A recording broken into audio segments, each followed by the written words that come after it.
አላህ አንድ ጊዜ ሰሃቦቹ ረሱል አለይሂ ሰላቱ ወሰላም ዘንድ መጡና ያ ረሱላላህ ረቡና ቀሪቡን ፈኑናጂህ አም በዒዱን ፈኑናዲህ አሏቸው። ያ አላህ መልእክተኛ አላህ ጋር ማውራት ስንፈልግ የልባችንን ለአላህ ለመናገር ሲከጅለን አላህ ከኛ ሩቅ ነው ያለው ጮክ ብለን እንጥራው ወይስ ደሞ ቅርብ ነው ያለው እናንሾካሽኩለት ብለው ለረሱል አለይሂ ሰላቱ ወሰላም ጠየቋቸው።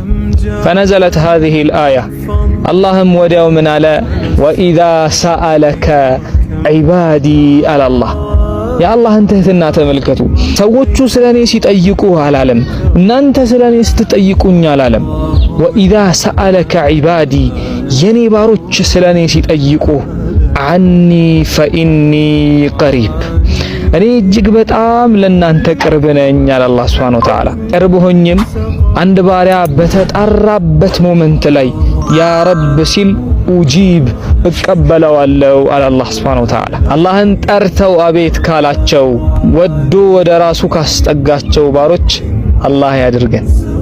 ያ ሰላም